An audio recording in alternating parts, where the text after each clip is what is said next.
행복한 한식일입니다. 제가 오늘 아침에 차를 몰고 페어필드에서 내 반으로 들어오는데 그때 비가 안 왔거든요. 너무 이쁜 거예요. 색깔이 너무 이뻐서 그냥 이쁘다고 표현했으면 안 돼요. 이럴 때는 너무 이뻐가지고 제가 그 핸들을 잡고 오면서 제가 뭐라 했냐면, 하나님 너무 감사합니다 제가 그랬어요. 너무 이쁜 거예요.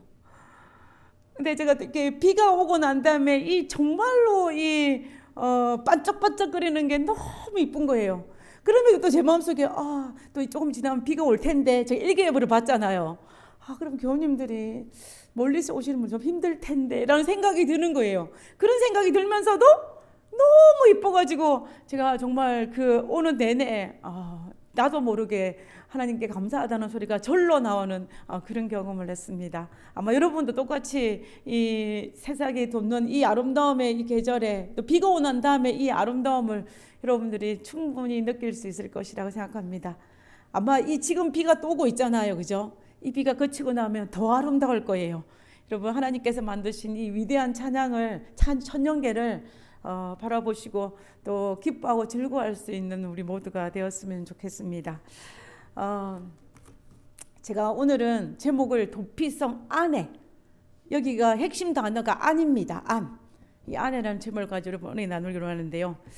여러분, 그 이란과의 전쟁이 우리의 모든 시선을 집중하지 않습니까? 그죠? 사실은 이란과 이스라엘 사이에는 그게 사이가 별로 좋진 않았어요. 오랫동안 냉전이었고 사이가 별로 좋지 않았는데, 작년에 2025년도에 잠깐 전쟁이 났죠. 그죠? 그러다가 다시 올해 2026년 2월 28일 전쟁이 미국까지 가담을 해가지고 이제 전쟁이 일어났습니다. 그래서 이제 정말 다행스럽게도 2주간 휴전 기간이 지금 이 기간이에요. 휴전 기간이. 그래서 우리가 우리의 모든 시선을 이 전쟁에 빼앗길 정도로 우리가 시선을 집중하면서 도대체 오늘날 어떻게 이 세상에 이럴 수가 있나라고 하면서 이 뉴스를 볼 때마다 우리를 경악하게 하고 놀라게 하는 것 같아요. 어떻게 사람이 어떻게 저렇게 이렇게 우리를 놀라게 하는 것이 사실 이 전쟁의 소식들입니다. 저는 오늘 이 전쟁에 대한 이야기를 하고 싶은 게 아니고요. 이 전쟁이 이제 이렇게 났는데 사망자가 얼마가 나왔는지 통계가 있어요. 그 통계를 한번 보겠습니다. 이 통계가 이란은 이스라엘 주장들에 의하면 6,000명 이상으로 추정을 했어요. 이란의 사망자 수가. 이 부상자가 아니에요. 사망자 수입니다. 그리고 이 이란의 인권 단체가 몇 명을 했냐면 7,378명으로 추정을 했어요. 추정을 했습니다. 굉장히 많은 숫자죠. 그죠? 거의 한 39일 정도의 전쟁이 일어났는데, 이때 일어난 사망자는 그 표에 나와요. 그런데 이제 이스라엘은 몇 명의 사망을 했냐면 35명이에요. 차이가 어마어마하죠. 그죠? 그 다음에 미국은 15명입니다. 물론 우리가 이게 사망자 수가 차이가 나란다는 여러 가지 이유가 있어요. 여러 가지가 있는데 그 중에 이유 중에 하나가 뭐가 있냐면, 이스라엘에는 어떤 제도가 있냐면 그 홈프런트 커맨드라는 이 자기들이 가지고 있는 어떤 그 경보 시스템 단체가 하나 있어요. 자, 국가에서 운영하는. 이게 소위 말하면 어떤 거냐면은 뭐 전쟁이 일어났거나 재난이 일어났을 때는 정부에서 경보음이 울려요. 경보음이 쫙 울리면은 울리게 됩니다. 그러면 어떻게 되냐면, 모든 사람이 이 마마드라는 대피소로, 오늘날 방공호죠. 쉽게 설명하면 방공호로 쫙 들어가는 거예요. 이렇게 딱 설치가 되어 있어요. 그거 하는 시스템 자체가 홈프런트 커맨드예요. 소위 우리가 옛날에 한국에 있을 때에 여러분 민방위 훈련 해보셨죠? 민방위 훈련하면은 저도 기억이 나거든요. 민방위가 갑자기 거리를 가고 있는데 민방위가 쫙 하고 사람들이 후다닥 해가지고 건물 안으로 들어가야 돼요. 그죠? 이게 우리 민방위 훈련을 했어요. 근데 요즘에는 한국에도 민방위 훈련을 하지 않는 것 같아요. 근데 옛날에는, 요즘에도 해요? 잘 모르겠어요. 제가 떠난 지 얼마 안 됐는데도 불구하고.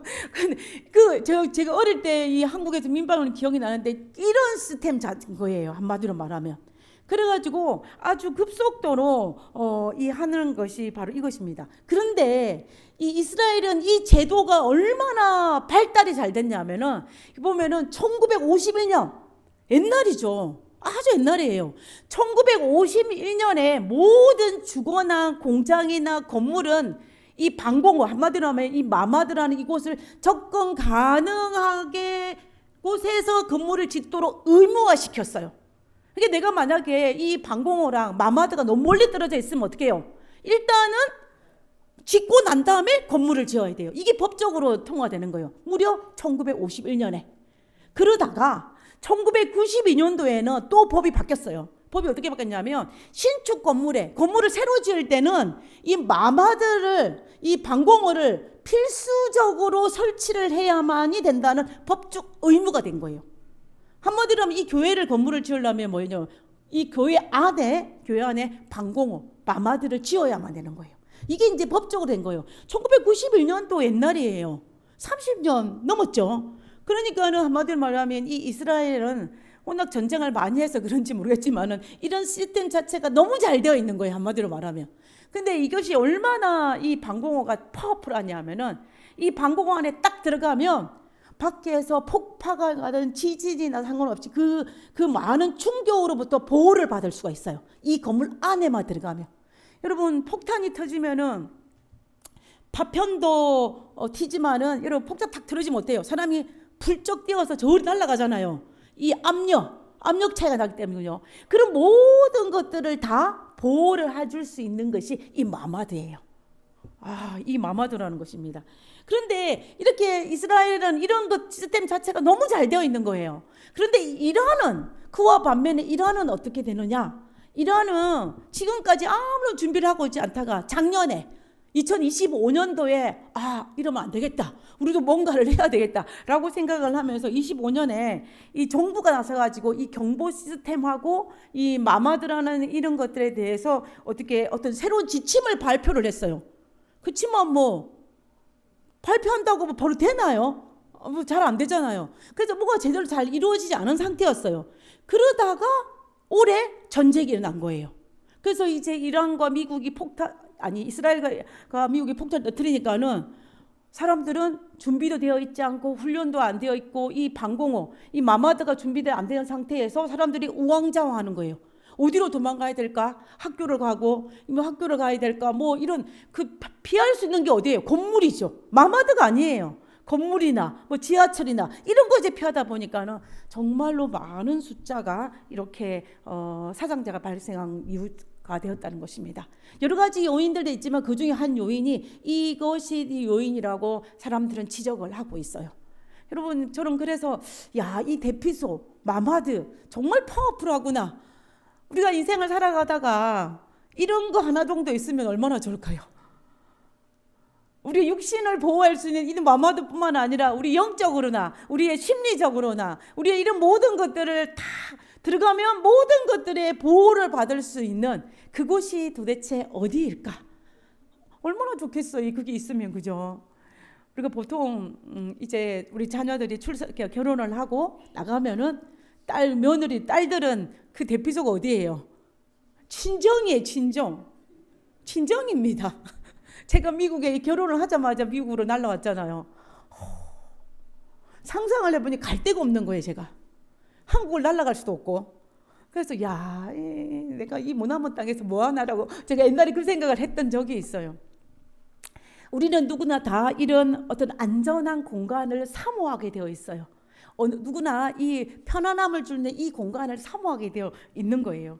그래서 저는 오늘 이 안전한 공간, 이 대피소라고 하는 이 공간을 우리에게 있나? 그러면 우리는 얼마나 그것을 잘 활용하고 있느냐? 여러분, 아무리 방공호를 잘 만들어놔도 내가 활용하지 않으면 아무짝에 쓸모가 없어요. 내가 들어가야 돼요. 들어가지 않고 주변에서 맴돌면 있으나 마나 똑같은 거예요. 그래서 저는 이번에 그 민수기서를 이제 시리즈로 공부를 했거든요. 우리가 금요일마다 13번에 걸쳐서 민수기 시리즈를 공부했는데 이제 그러면서 이 도피성에 대한 걸 하면서 제가 많은 생각을 했어요. 이 도피성을 하나님께서 허락하셨는데 이거를 내가 얼마나 잘하고 있는지를 한번 깊이 묵상을 하면서 오늘 이 시간에 그 부분에 대해서 우리가 말씀을 나누기를 원합니다. 이것이 도피성이에요. 제가 AI한테 그려달라 그랬어요. 그려달라 그랬더니 제가 마음대로 안 그려줬어요. 그래서 몇 번을 야 이거는 이게 아니고 저렇게 그려줘. 또 그려 바꾸면 또 저렇게 그려줘. 해가지고 그려준 게 이거예요. 제가 인터넷에 아무리 찾아봐도 도피성에 대한 그림이 없길래 제가 AI 그려달라 하니까 이렇게 그려줬어요. 조금은 흡사한 것 같아요. 조금 마음에 안 드는 것은 이 도피성 안에 법계 성전이 딱 가운데 있는 거죠, 그죠? 근데 모든 도피성 안에는 이게 있지는 않아요. 어떤 도피성에 있지만. 그래서 하여튼 어찌됐든 간에 이런 도피성에 대한 이야기를 제가 성경 공부를 하면서 제가 많은 생각을 하면서 오늘 이 시간을 나누기를 원합니다. 자, 그러면 먼저 도피성이 뭔지를 우리가 알아야 될 것 같아요, 그죠? 도대체 도피성이 뭔지를 알아야만이 우리가 알 수가 있잖아요. 이스라엘 백성들이 출애굽을 하여서 적과 꿀이 흐르는 가나안 땅에 도착을 했습니다. 그죠? 도착을 해서 하나님께서 제비를 뽑아가지고 각 지파별로 땅을 분배를 했어요. 여기 보면 색깔이 다 다른 색깔들은 지파별로 분배받은 땅이에요. 이건 12지파들은 다 그렇게 분배를 받았습니다. 그런데 레위지파는 조금 분배받는 방식이 달라요. 다른 지파는 제비를 뽑아서 같은 지역에 이렇게 뭉쳐가지고 땅을 분배를 받았는데 이 레위 지파는 이 12지파가 분배받은 땅에서 일부를 성읍을 도네이션 하라 그랬어요. 누구를 위해서? 제사장을 위해서. 도네이션을 하라는 거죠. 한마디로 기증을 하라는 것입니다. 그래서 기증을 하는 것이 총 몇 개의 성읍이냐면 48개예요. 여기 빨간 점 보이시죠? 이 빨간 점을 다 카운트해 보면 48이에요. 48개입니다. 이 빨간 성이 각 지파에서 분배받은 땅에서 내가 레위 지파를 위해서 기증한 성읍들이에요. 그러니까 한마디로 말하면 레위 지파는 땅을 분배받은 게 아니라 성읍을 분배받았어요. 성을 분배받았는데 그 중에서 하나님께서 어떻게 했냐면 받은 48개의 성읍 중에서 6개를 떼내가지고 이 6개를 특별한 목적으로 도피성을 만들었어요. 도피성을 만든 것입니다. 그래서 도피성의 위치를 한번 보겠습니다. 위치를 보면은요, 이렇게 돼 있어요. 이 요단강을 가운데로 쭉 해가지고 요단강 서편에 3개가 있어요. 제일 위에 하나 있죠? 중간에 이렇게. 이 하트 모양이 도피성의 위치예요, 위치. 그 다음에 이쪽 요단강 동편은 또 몇 개가 있냐면 3개가 이렇게 있어요. 이렇게. 그래서 총 몇 개냐면 하트가 몇 개예요? 6개. 이것이 도피성의 개수예요. 도피성의 개수가 있는 것입니다. 도피성은 한마디로 말하면 레위인의 성읍이기도 하면서 특별한 목적을 가지고 만들어진 성이 도피성이라는 이야기예요. 자, 그러면은 우리가 이 도피성이 도대체 뭔지를 우리가 한번 살펴보도록 하겠습니다. 도피성 목적. 하나님께서 이렇게 만드신 목적이 있어요. 그죠? 목적이 있는데 그 목적을 한번 보겠습니다. 자, 도피성을 만드신 목적이에요. 민수기 35장 6절입니다. 너희가 레위인에게 줄 성읍. 너희가 누구예요? 12지파가 레위인들의 줄 성읍은 살인자들을 피하게 할 도피성으로 6개요. 맞죠? 그 다음에 그 외에 42성읍이라 이 되는 것입니다. 그죠? 근데 여기서는 이 도피성의 목적이 딱 나와요. 누구를 위해서? 살인자를 위해서인데 그냥 살인자가 아니에요. 그냥 살인자가 아니라 이거는 실수로 살인을 행한 사람이에요. 실수로. 부지 중에. 내가 의도치 않았는데 어떻게 하다 보니까 사람을 죽인 사건이 발생한 거예요. 이런 사람에게 뭘 위해서 만든 성이 도피성이라는 거예요. 내가 의도를 가지고 딱 한 사람, 그 사람이 아니라는 이야기입니다. 아니라는 이야기예요. 자, 그런데 문제는 뭐냐면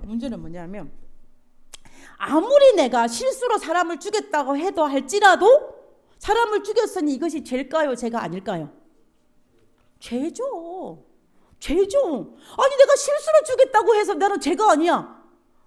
이렇게 말할 수 없잖아요. 그죠? 실수로 죽였다 해도 죄는 죄예요.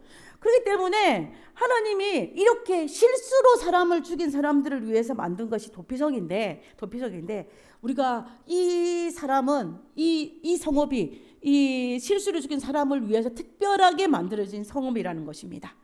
자, 그러면 우리가 이 도피성의 제도를 이해하기 위해서는 어떤 것을 알아야 되냐면 우리가 피해 보복자 제도라는 것이 뭔지를 알아야 돼요. 피해 보복자 제도. 이 피해보복자 제도라는 것은 오늘날에는 경찰이나 검찰이 있어가지고 어떻게 하냐면은 이 사람들이 무분별하게 복수하고 무분별하게 살인을 행하는 이런 일들을 못하게 막잖아요. 이것이 오늘날 사회를 컨트롤하잖아요. 근데 고대 사회는 그런 것이 없었어요. 그러니까는 이스라엘 공동체 안에서 무질서한 무분별한 살인과 무분별한 복수로 인한 그런 것들을 막기 위해서 피해보복자 제도라는 것을 만들었어요. 피해보복자라는 제도. 그것이 성경에 나와요. 성경에 나옵니다. 성경 한번 보겠습니다. 여기 민수기 35장 19절에 보면 피를 보복하는 자예요. 자는 그 살인한 자를 자신이 누구냐 하면 피를 보복한 자는 죽일 것이니 그를 살인자를 만나면 죽일 것이라 그랬어요. 살인자를 만나면 죽일 수 있는 사람은 딱 누구밖에 없냐 하면 여기 보면 피를 보복하는 자 단수 한 명이 죽일 수 있어요. 자, 이거를 갖다가 우리가 히브리어죠. 히브리어를 보면은 피를 보복하는 자를 고엘 하담이라 그래요. 고엘 하담. 여러분 고엘이라는 말은 많이 들어보셨죠, 그죠? 고엘은 우리가 너무나 잘 들어본 말이에요. 이 고엘은 구속하다, 되찾다, 책임지다라는 뜻이에요, 그죠? 그래서 우리가 알다시피 고엘은 그 가장 가까운 친족이 대신하여서 그 사람을 책임지는 그런 제도예요. 우리가 고엘 제도는 구약에서 우리를 했던 그리스도를 대표하는 아주 대표적인 하나의 그 세상인 것을 볼 수가 있습니다. 그런데 이게 하담은 뭐냐면 피예요, 피. 그러니까는 고엘 하담이라는 것은 뭐냐면 피를 갚는 구속자라는 뜻이에요. 이게 피를 보복하는 자라는 뜻이에요. 단수입니다. 보복하는 자. 그러니까 한마디로 말하면 이 피를 보복하는 자라는 제도는 뭐냐면 그 죽임을 당한 사람의 가장 가까운 친족이 가족의 피를 대신 갚아줄 수 있는 그 책임을 맡은 한 사람이라는 뜻이에요. 그래서 이 사람은 정당한 권리를 가졌어요. 내가 피해 보복자로 친족들 중에 한 명이 되면은 이 피를 보복하는 자가 되면 고엘 하담자가 되면 그 사람을 죽여도 나는 죄가 안 돼요. 이거는 법적인 정당한 권리를 가진 거예요. 이것이 가지고 있는 것입니다. 그래서 이 사람은 어때요? 지금 내 친족이 죽었으니까 내 친족을 살해한 그 사람을 보복할 수 있는 그 법적 권한을 이 사람이 가진 것입니다. 그래서 이 사람만 할 수 있게 만든 제도가 피해 보복자 제도예요. 피해 보복자 제도. 근데 이 피해 보복 제도가 우리가 구약의 고엘 제도의 한 파트입니다. 한 파트. 우리가 익히 잘 알고 있는 이 구약의 고엘 제도의 네 가지 특성이 있는데 우리는 보통 세 가지를 많이 이야기했어요. 첫 번째는 기업 무르기 많이 들어보셨죠? 우리가 룻기서에 잘 등장하잖아요. 그 다음에 친족을 속량시킨 거. 노예가 된 친족을 속량시키는 이것도 고엘 제도의 한 분파예요.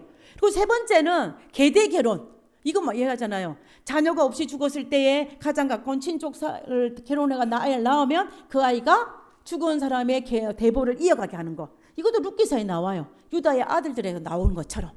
근데 네 번째 고엘 제도의 한 분파가 이 고엘 하담이에요. 한마디로 말하면 피해 보복자 제도라는 것입니다. 그래서 죽임 당한 가족의 피를 대신 갚아주는 합법적인 책임을 맡은 사람이에요. 그래서 이 사람은 살인자를 추격을 해가지고 죽일 수 있는 권한이 이 사람에게는 있어요. 그래서 다른 사람은 할 수 없고 오직 이 사람만 할 수가 있는 거예요. 이것이 피해 보복자 제도라는 것을 우리가 알 수가 있는 것입니다. 근데 이 피해 보복자 제도에서는 우리가 보는 것처럼 이렇게 한 이유가 있어요. 많은 사람들이 내 가족 중에 일부가 죽으면 어떻게 해요? 분노하잖아요.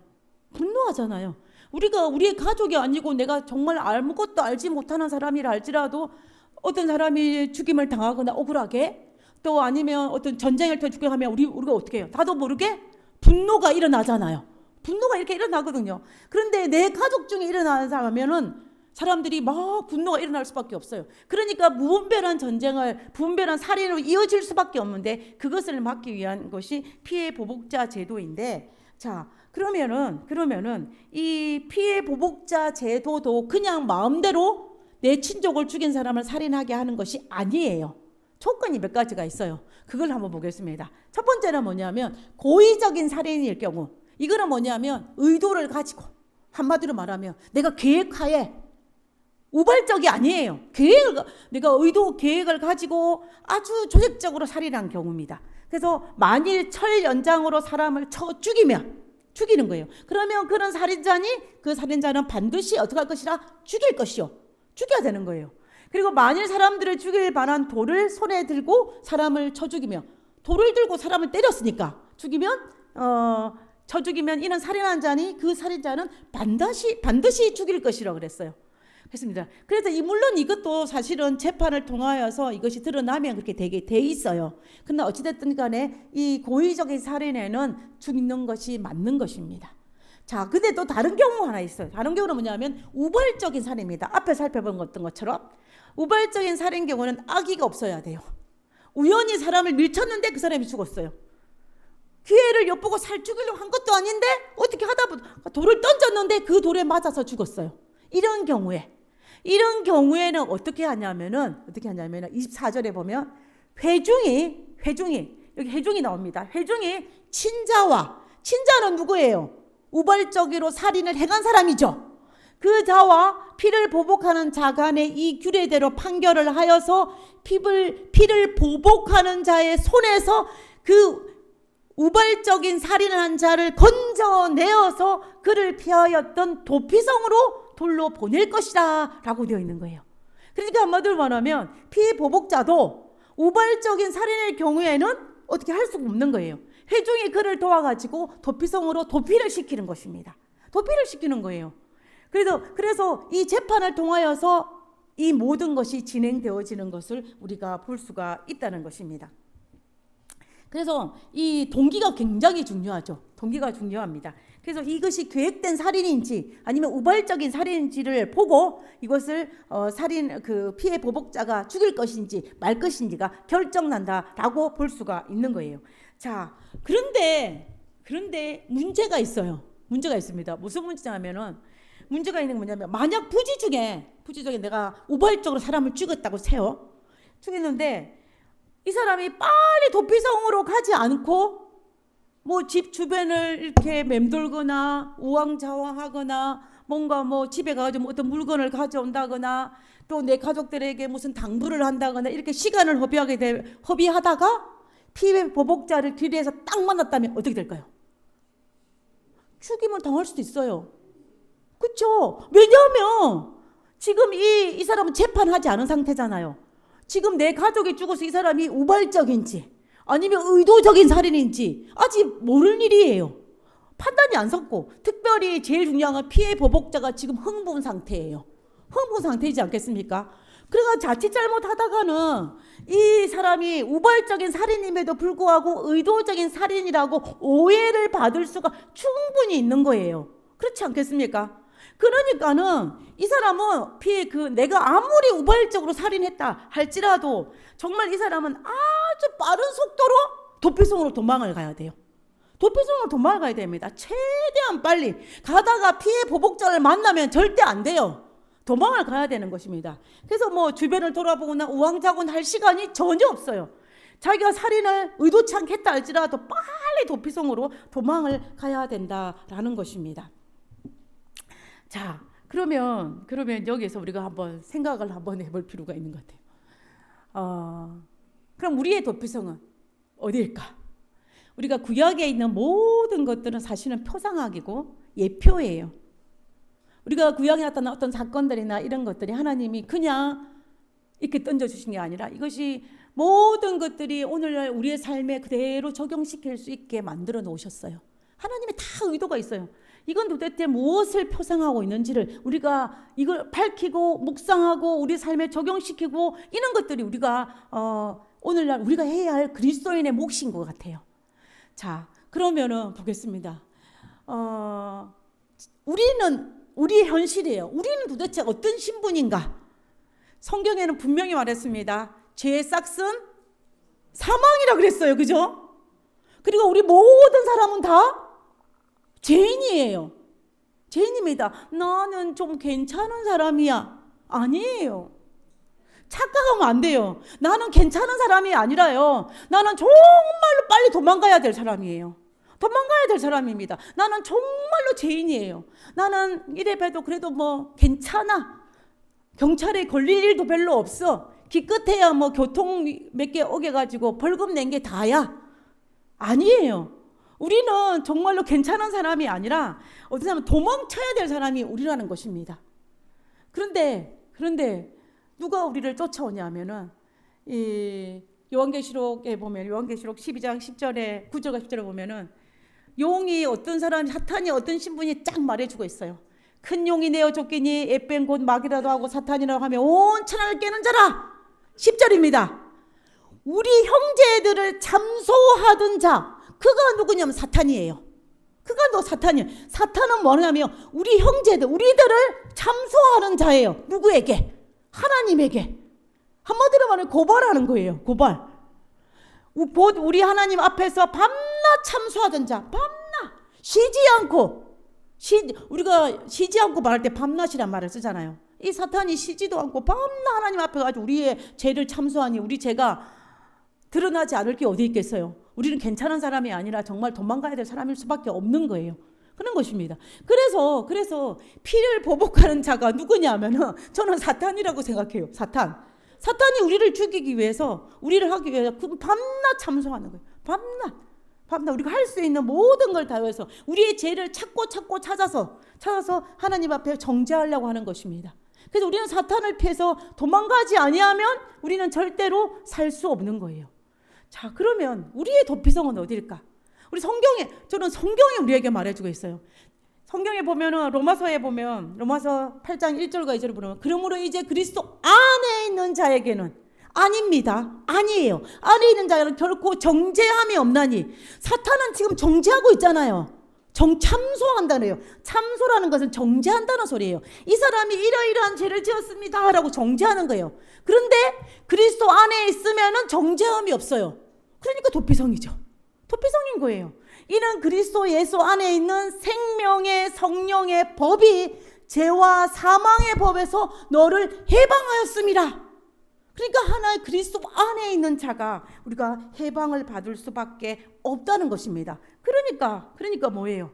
예수님이 우리의 도피성인 거예요. 예수님이 도피성인데 그 도피성을 활용하려면 어떻게 해야 돼요? 안에 들어가야 돼.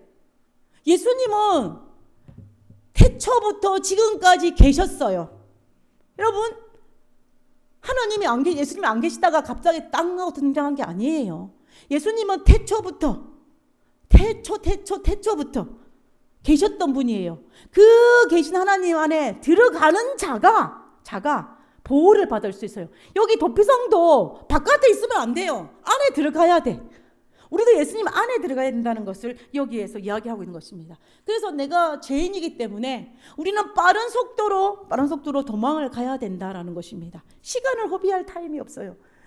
여러분, 우리가 너무나 잘 알고 있는 폼페이 최후의 날 아시죠? 폼페이 최후의 날. 이거는 우리가 78년도에 8월 24일에 일어난 건데 이 이탈리아의 이 폼페이라는 도시에서 화산이 폭파한 거잖아요. 이 화산이 폭파한 거 보면 이 정오에 화산이 폭발했대요. 화산이 폭발했는데 이 폼페이시에서 가까운 이 베스비오 산에서 화산이 탁 폭발했는데 이것을 목격한 사람이 표현을 빌리면 갑자기 소나무가 하늘을 치던 것처럼 팍 쏘았다가 팍 퍼졌대요. 그랬는데 그것을 이제 본 거예요. 사람들이 눈으로 봤는 것입니다. 그러면서 이 화산이 퍼지니까 어떻게 되겠어요? 이제 이 화산재와 돌이나 이런 것들이 그것이 얼마나 파워가 센지 이 폼페이 시내로 날라온 거예요. 날라와서 마치 빛처럼 하늘에서 이 화산재가 떨어지는 것입니다. 그러니까 그걸 보니까 사람들이 마음속에 이게 도대체 뭘까?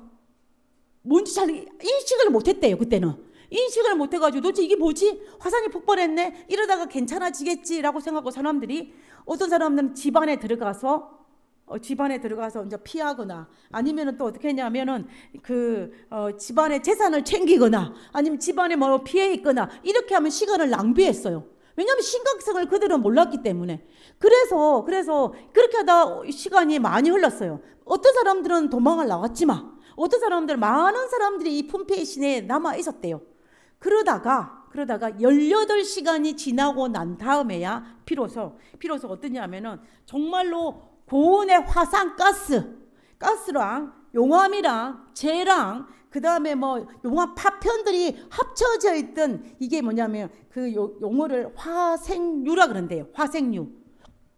이 화생유는 용암이 아니에요. 용암 다 더한 건데 무려 온도가 300에서 1000도시래요. 어마어마한 높은 온도죠. 그것이 그 화산이 폭발한 18시간이 딱 지나니까 시속 100km로 이 도시를 덮어버린 거예요.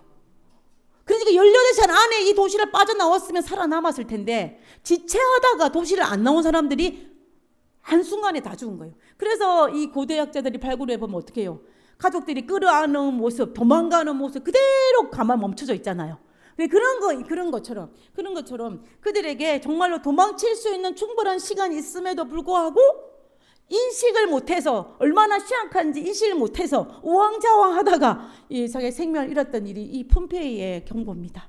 그래서 저는 이 품페이 경고를 보면서 생각하는 것이 뭐냐면 우리가 지금 처해진 상황을 정확하게 판단하고 아는 것은 정말 중요하다. 그리고 우리가 그것을 알았으면 재물을 챙기거나 시간을 허비할 시간이 우리에게 없다. 즉각 도망가야 된다는 거예요. 만약에 품페이 시내에 살았던 사람이라도 즉각 도망을 갔다면 18시간의 시간 공경이 있었기 때문에 충분히 살아남을 수 있었을 거예요. 물론 그 중에 살아남은 사람이 있었어요. 그렇기 때문에 이때 이 상황을 우리에게 증언하고 있고 그것이 기록되어 오늘 우리가 알 수가 있는 것입니다. 그래서 이 품페이의 이것과 마찬가지로 도피성도 마찬가지예요. 빨리 도망가야 돼요. 빨리 도망가야 합니다. 성경에는 이 도피성이 어떻게 되어 있는지를 정확하게 기록되어 있잖아요. 그러나 그 유대 문헌이나 이 팔무드나 이런 데 보면은 이 도피성에 관련된 정확한 자료들이 좀 더 자세하게 나와 있어요. 우리 그것을 한번 살펴보면요. 이 도피성으로 가는 걸 보면은 길이 14m예요. 보통 넓이보다 더블로 넓대요. 그래서 사람들이 내가 우발적으로 살인했을 때 길을 빨리 갈 수 있도록 길을 놓치지 않을 수 있도록 한다는 것입니다. 그리고 옆에 어떻게 하는 거예요? 이게 팻말을 딱 붙여놔요. 팻말을 붙여가지고 이 도피성에 가는 길들을 알려주는 거예요. 그래서 내가 가다가 이것이 오른쪽이 도피성인지 왼쪽이 도피성인지 그런 헷갈리는 일이 발생하지 않도록 길을 딱 만들어줘가지고 이거를 쉽게 도망갈 수 있게 하는 것이라는 겁니다. 그리고 또 이 길은 항상 보수되어 있어야 돼요. 보수되어 있어야 되는 것도. 이 보수하는 책임을 누가 맡았냐면은 그 당시 이스라엘의 지도자들, 그 장로 제도, 특별히 제사장들이 이 도피성으로 가는 길들을 보수하고 넓히고 또 이런 팻말을 세우고 이런 모든 것들을 관리하는 역할을 제사장들이 했대요. 그래서 한마디로 말하면 이 도피성 우발적으로 살인한 사람들이 도피성으로 쉽게 도망갈 수 있도록 만들어진 것이 바로 이 도피성의 관련인 것이라는 것입니다. 그래서 우리가 보면은 하나님은 그냥 단순히 도피성을 만드신 게 아니고요. 가능한 최선을 다해서 안전하게 도망갈 수 있는 모든 최적의 조건을 갖추었다라는 것을 볼 수가 있다라는 것입니다. 그래서 우리가 한번 절차를 한번 가상을 해서 우리 한번 보겠습니다. 자, 첫 번째 사고가 발생했죠, 그죠? 사고가 발생한 우발적인 사고입니다. 이거는 부지중에 살인인 경우에 단정을 지을게요. 부지중에 살인했을 경우에는 빨리 도망을 갑니다. 어디로? 도피성으로. 도피성을 도망을 가면 도피성 앞에 성문 앞에서 호소를 해요. 누구에게? 장로님들에게. 자, 이게 성경에 나와요. 여호수아 10장에 보면 이 도피성에 관련된 게 좀 더 자세하게 나오거든요. 거기 이렇게 되어 있습니다. 부지 중에 실수로 사람을 죽인 자는 그리로 어디로? 도피성으로 도망가게 하라. 이런 너희를 위해 피해 보복자를 피할 곳이니라. 어디가? 도피성. 아니, 이 성읍들 중에 하나에 도피하는 자는 그 성읍에 들어가는 문어기, 도피성 문어기에 딱 도달하니까 누가 있어요? 그 성읍의 장로들의 귀에 자기의 사건을 말할 것이나 어떻게 이런 일이 발생했는지를 그 도피성 바깥에 대기하고 있던 장로님들에게 그 사건의 정황을 설명하는 것입니다. 설명하는 거예요. 그리고 그걸 듣고 난 다음에 그 성읍의 장로들은 그 살인자를 성읍에 받아들여 또 자기 중에 거주하겠다라고 성경은 되어 있는 것입니다. 그래서 우리가 이것을 살펴보면요, 성경에는 성읍의 장로들이라고 되어 있지만 탈무드에는 어떻게 되어 있냐면 이렇게 되어 있어요. 두 명을 한정을 했습니다. 한 명을 했는데 그 두 명 중에 한 명은 무슨 역할을 하냐면은 율법의 중재자로서 변호사 역할을 해요. 어떤 얘기를 하냐면, 내가 상황 설명을 들었잖아요. 들었으면은 이 사람은 우발적으로 살인한 사람입니다. 그 이야기를 변론해 주는 거예요. 누구 대신에? 살인자 대신에. 이 사람은 이러이러한 사람이고 이렇게 했기 때문에 우발적으로 지었습니다라고 변호해 주는 그 역할을 맡은 사람이고, 다른 한 사람은 뭐냐면 생명의 방패 역할을 하는 사람이에요. 경호원 역할입니다. 왜 이게 중요하냐면, 지금 피해 보복자가 따라오는데 너무 흥분 상태잖아요. 흥분 상태 가지고 이 사람을 죽일 수가 있잖아요. 왔는데도 불구하고 그때에 그 생명을 이제 무력으로 보호해 줄 수 있는 그 역할을 한 장로님이 맡았대요. 그래서 두 명의 성읍 장로 두 명이 이 부지 중에 살인한 자의 생명을 보호자로서 딱 들어가는 것입니다. 이 두 사람이 책임을 지고 데리고 들어가는 거예요. 데리고 들어가는 것을 우리가 볼 수가 있는 것입니다. 그래서 우리가 이 부분 때 저는 그 생각이 들더라고요. 참, 하나님은 이 모든 것들을 다 어떻게 해요? 다 이 부지 중에 실수한 사람을 살리기 위해서, 최대한 살리기 위해서 모든 것들을 다 갖추시는 분이라는 것을 우리가 알 수가 있다라는 것입니다. 그래서 성문하면 그 듣고 그 사람을 데리고 성문 안으로 들어가는 거예요. 들어가는 것입니다. 자, 그러면 이제 우리도 중요하죠. 이 구약의 법들은 이렇게 했는데 우리도 사탄이 우리를 죽이고 할 때 우리를 보호할 사람이 필요하잖아요. 우리도 보호할 사람이 필요한 것입니다. 필요한데 여기 보면은 누가 능히 하나님께서 택하신 자를 고발하리요, 의롭다 하시니는 하나님이시니 누가 정죄하리요? 죽으실 뿐 아니라 다시 살아나신 이는 그리스도 예수시니 그는 하나님 우편에 계신 자요 우리를 위해 간구하는 자시니라. 그러니까 한마디로 말하면 우리를 위해서 변호하시는 분은 누구냐 하면은 예수님이라는 것입니다. 중재자는 예수님이에요. 예수님이 우리에게 뭐라 하냐면, 이 사람은 정죄받을 사람이 아닙니다. 내가 이 사람을 대신해서 값을 치렀습니다. 이 사람은 정죄의 대상이 아니고 은혜의 대상입니다라고 변호해 주는 분이에요. 그래서 하나님, 나를 보고 내가 이 사람 때문에 죽었으니 이 사람은 살려야 됩니다 라고 변호하시는 분이 예수님이라는 것입니다. 그러면 우리를 방패하시는 분은 누구일까요? 누구일까요? 저는 성령 하나님이라고 생각해요.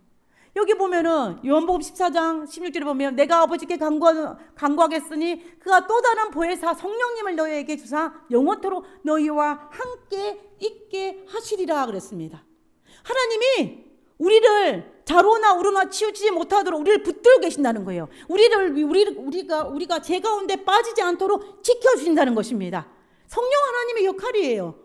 우리가 오늘 성령 하나님의 도움 없이 우리가 정말 이 스스로 내 혼자 의지로 이 성전에 올 수 있는 사람이 단 한 번이라도 있을 수 있겠습니까? 없어요. 없는 것입니다. 그럼에도 불구하고 우리 하나님은 어때요? 우리 하나님은 우리 성령 하나님은 우리를 돌보시고 사단의 그 유혹에서 우리를 붙들어 매시기 위해서 우리를 이 자리에 하나님 안에 있게 하시는 분이 바로 성령 하나님이라는 것입니다. 그래서 성령 하나님은 우리의 경호원 같은 분이에요. 우리의 생명의 방패십니다. 우리는 한마디로 말하면 이 두 분, 예수님과 성령 하나님의 그 든든한 우리의 생명의 보호자 되시는 그 두 분을 의지하여서 하나님 앞에 나갈 수가 있는 것입니다. 하나님이 우리를 변호해 주시니 얼마나 우리가 감사할 수밖에 없습니까? 그러므로 우리가 이 말씀을 의지할 수밖에 없어요. 두려워하지 말라, 내가 너와 함께함이라. 놀라지 마라, 내가 너의 하나님이 됨이라. 내가 너를 굳세게 하리라. 참으로 너를 도와주리라. 참으로 나의 의로운 오른손으로 너를 붙들리라. 아멘이지 않습니까? 아멘이에요. 아멘입니다. 우리가 이사야 41장 10절 제 10대 때 암송했던 거예요. 10대 때. 그치만 세월이 지나서 지금 이 순간도 이 말씀만 읽으면 어때요? 제 마음에 감동이 있어요. 감동이. 여러분도 아마 마찬가지일 것이라고 생각합니다. 정말 우리는 이 말씀에 힘입어서 살아갈 수밖에 없는 것입니다. 자, 그러면 우리 구약의 도표선으로 한번 돌아와 보도록 하겠습니다. 다시.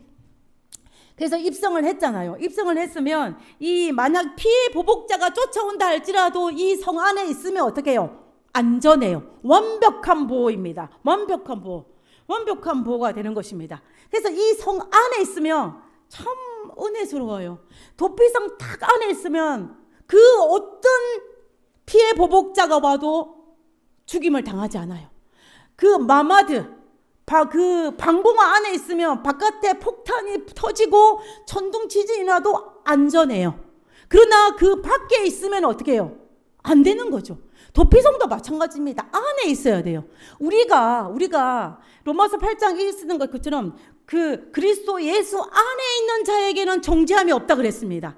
우리가 예수님 안에 있으면 안전해요. 그럼 밖에 있으면 안전하지 않다는 거죠. 여러분, 우리가 바울 서신, 저는 바울 서신이 그 내용은 어렵지 않은데 말들이 너무 어려워요. 말들이 어려워요. 근데 그 바울이 적은 13개의 편지서, 히브리서가 합치면 14개죠.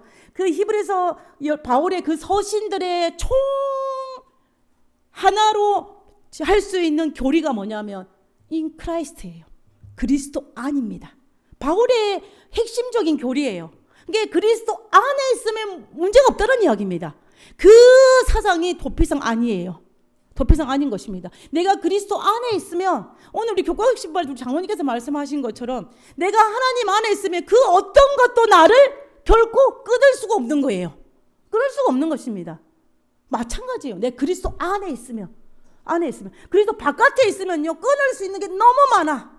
오늘 저 사람 때문에 기분 나빠서 교회를 안 나가야 되고 하나님을 안 믿어야 되고 내가 저 사람 때문에 뭐 어쩌고 내가 뭐 오늘 몸이 이런 일들 이런저런 핑계 대려면 될 수 있는 것들이 천 가지 만 가지 수만 가지예요. 그죠? 근데 그리스도 안에 있으면 하나님을 믿지 않을 수 있는 이유를 단 한 가지 찾을 수가 없어요. 단 한 가지도. 그렇기 때문에 그리스도 안에 있는 것이 정말 중요한 겁니다. 그래서 저는 구원이라는 것은요 우리의 노력의 문제가 아니라 위치의 문제예요. 위치의 문제입니다. 내가 노력을 해서 구원을 얻는 것이 아니고 내가 그리스도 안에 있어야 구원을 얻는 거예요. 그래서 우리는 이것을 정말 기억해야 돼요. 아, 구원은 노력이 아니라 위치의 문제구나. 내가 그리스도 안에 있는 것이 중요하구나를 우리가 정말로 많이 생각해야 된다는 것입니다. 자, 그러면 이제 완벽한 보호를 받는데 이게 참 은혜스러운 게 뭐냐면 이 제사장이 죽고 난 다음에 그의 대제사장 한 명밖에 없잖아요. 그죠? 제사장은 많은데 대제사장은 한 명밖에 없어요. 대제사장이 죽고 나면 이 사람은 완벽한 자유를 얻어요. 구약에서. 왜 그랬을까? 왜냐하면 구약에서 이스라엘 백성들의 개념과 구약의 성경의 모든 개념은 대제사장은 백성을 대표하는 사람이잖아요. 그래서 그 대제사장의 죽음은 백성들의 모든 죄를 덮는다라고 생각했대요. 그 말이 무슨 말이냐면 대제사장이 죽을 때에 모든 이스라엘 백성의 죄가 같이 덮어 쓰고 죽는다는 그런 생각을 가지고 있었대요. 그렇기 때문에 대제사장이 죽으면 도피성 안에 있는 사람이 그 죄도 같이 대제사장이 죽을 때 같이 죽는 거예요. 그러니까는 내 죄가 없었어요. 그러니까는 도피성 안에 있던 사람이 도피성 안을 밖을 나와가지고 자유롭게 살 수가 있는 것입니다. 그래서 우리의 대제사장은 누구예요? 예수님이죠. 저는 너무 맞는 것 같아요. 예수님이 십자가에서 우리를 대신해 십자가에서 화목제물이 되셔서 대속제물이 되셔서 돌아가셨어요. 우리의 모든 죄를 지고 돌아가신 거예요. 그래서 우리가 예수님 그리스도 안에 있으면 우리의 죄를 짊어지고 이미 갚으셨기 때문에 우리는 죄에서 자유한 거예요. 그래서 사탄이 우리를 참수하지 못해요. 예수님이 정죄하지 말라. 결코 정죄함이 없는 어디에 있으면 그리스도 안에 있으면 맞는 거죠. 예수님이 다 했기 때문에. 그러다 예수님 바깥에 있으면은 할 수가 없는 거죠. 할 수가 없는 거예요. 그래서 우리가 대제사장이신 예수님을 믿고 예수님 안에 있는 것이 그래서 그 어떤 것보다 정말 중요하다는 것입니다. 정말 그런 거예요. 그래서 정말 우리가 하나님께서 우리로 하여금 계속 부르시는 게 뭐냐면 도피성 안으로 들어오라는 이야기예요. 안으로. 그 말은 무슨 말이에요? 예수님 안으로 들어오는 것입니다. 마마드 안으로 들어오는 거예요. 그래야만이 오늘날 같이 험난하고 오늘날 같이 수많은 일들이 발생하고 오늘날 같이 이런 우리를 유혹하는 일들이 많은 이 세대에서 너희가 안전할 수 있기 때문에 도피성 안으로 들어오라. 안으로 들어오라고 지금도 우리에게 호소하고 계시는 것입니다. 우리는 이 호소에 응답해야 돼요. 응답해야 됩니다. 그래서 도피성은요, 선택이 아니라 생존이에요. 여러분, 폭탄이 터지는데 나는 살아남을 수 있어요. 철인이야. 나는 도피성 안으로 안 들어갈 거야 하고 그 바깥에서 도피성 문 앞에서 버티고 서 계시겠습니까? 들어가야죠. 들어가야죠. 마찬가지입니다. 우리가 예수님 안으로 들어가야 돼요. 그래서 도피성은요, 생존이에요. 선택이 아닙니다. 우리 모두 하나님의 그 부르심에, 초청에 응할 수 있는 우리 모두가 되기를 간절히 바라면서 오늘 말씀을 마치도록 하겠습니다.